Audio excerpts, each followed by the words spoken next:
Hey guys, Eric here with Marked and Made. Today what we're going to do is make some of these UV printed hat clips. These are great for any type of event you're at. They're great to sell in our store. We sell a ton here. And basically what we're going to be doing is going through the process of taking a plain sheet of wood or MDF. If you have a UV printer, we're going to go through finding a design to use for that, printing it, and then putting it in the xTool P2S to go ahead and cut that out. So again, these are great for craft fairs. These are great for personalization upsells. They're great to have as just little value items at your craft show booth or in your retail store. We personally sell these for between $5 and $10 a piece, depending on exactly what size they are and what we do to them. So the good thing about these is even though they're UV printed, they can still be laser engraved. So you can still add a name or image or whatever the customer wants right onto that live on site with something small like the xTool F1 or F1 Ultra. So what we're going to do today is go through that process start to finish. We're going to go through picking a design, getting it ready for print, printing it, cutting it, and then assembly. So stay tuned and let's get started. All right, so we're going to start out here at Creative Fabrica. And if you're not familiar with Creative Fabrica, I recommend you check them out. I'll drop a link in the description. You pay one fee and you get access to their whole library here. What we're looking for this project is some type of Halloween pattern. And as you can see, there are just tons here just by searching for that you can choose for this design. What I'm looking for specifically is something with a lighter background that I can UV print, that's seamless, and that once I print it, can still be engraved, because we do on-site engraving on these to add even more incentive to buy. So picking this one, it looks like this is a cool Halloween background. It's very light in color, which means that when we engrave on it, it's going to look great in dark brown. So I'm going to go ahead and download this one.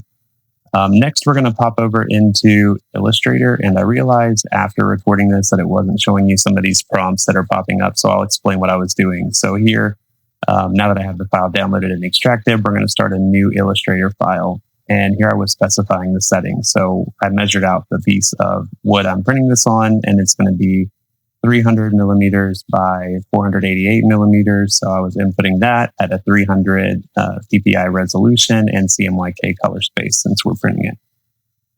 Once we have that pulled up, it's going to open into a blank artboard. On the artboard, what we're going to do first is bring in our image, because we're going to create a pattern with it. So again, the dialog boxes weren't showing here, so it looks like I'm moving my mouse for no reason, but find your image in your downloads folder or wherever you saved it and bring it into Illustrator. Once it pops into Illustrator, you're going to want to embed that image into the project itself. So click embed, and then what you're going to want to do is move it around to be the size that you want to be replicated.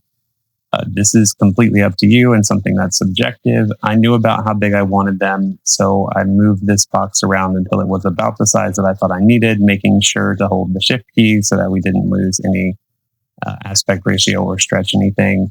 I knew I wanted mine, big enough to be seen on a hair clip, but not so big that it couldn't repeat itself at least once on the hair clip. So I just played with it for a few minutes until I found what I wanted to get. A good rule of thumb is to try and stick around the width of it. So if I knew it's about 1.5 inches thick, move it to be about 1.5 inches in terms of millimeters, and then leave it there. So once we have it, what I did just there that didn't show the dialog as well was go to Window, Swatches, and then drag and drop this image into your Swatches panel, and it's going to create a swatch for it. Once you have it as a swatch, which is a pattern that can be filled, you're going to draw a new shape the size of your artboard to fill up the space of the wood. And then you're going to fill it with that swatch. So you click fill over on the right, and then click your new swatch that you just created by dropping that. This is going to create that pattern. Now, since it's a seamless pattern, it completely repeats without any visible line breaks, which is great. It's exactly what we want, because we're going to just cut this whole sheet into hair clips of different sizes. So once we have it where we want it, we're going to right click, we're going to export. We're going to make sure we like how it looks first, but once you've verified all that, you're going to right click it and you're going to export it as a PNG. And when you do that, you're going to want to make sure that you choose a resolution. It should give you different ways to size the file. Choose resolution or DPI, and then choose 300. And once you do that, it's going to go ahead and export that to whatever folder that you choose. So save it somewhere that you know where you can get to it. Once it's exported, we're actually going to jump over into Photoshop. So that will pull up here in just a moment. And once we are in Photoshop, we're going to want to do just a couple things to tweak it to get it ready for printing.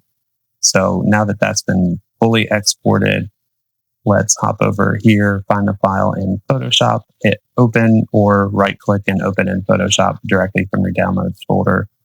Since we're UV printing this ourselves, this may not be necessary if you have a pre-printed sheet, but what I'm doing here is using one of my quick actions that I built that basically selects everything on the in the image, and then it converts it into CMYK color mode, which this one already is. So technically that step was irrelevant. And then it goes ahead and adds those two spot layers, one for the white layer, one for varnish. They look like complete black or red, just layers on top of it when it's visible. If you want to make sure your image didn't go anywhere, you can hide them and just double check it, but it didn't. I'm not going to print the gloss on this, but I'm still going to use the spot layer to do this. And then what we're going to do is save it as a TIFF. Again, dialog box is not showing, but file, save as a TIFF, and save it somewhere that you can get to. So that way you can find it for your RIP program. And once we are going to open our RIP program, which for the UV printer, we use RIN, that's RIIN. Use whatever came with your printer, whatever software you prefer to use, of course. And this one is super simple. In the RIP program, we're just going to import that TIFF file that we just saved, leave it the original size, and throw it on the canvas. Now, I'm going to check a couple things when I do this. One, we're going to make sure that the size didn't change, and we're going to make sure the image just looks right. So I can tell it's the right image by looking at it. I can tell at the bottom here that the size is the correct size that I exported. And then honestly, we're just going to hit print. Everything looks good. Once we print this, it's going to ask us a dialog. We're just going to hit print again, choose where we want to save it, give it a quick name, something that you can refer to in your printer software as a PRN. It's going to print that job out. And then the next step is to actually go into your printer software to print this file out. But before we do that, let's go ahead and throw the actual MDF on the UV printer.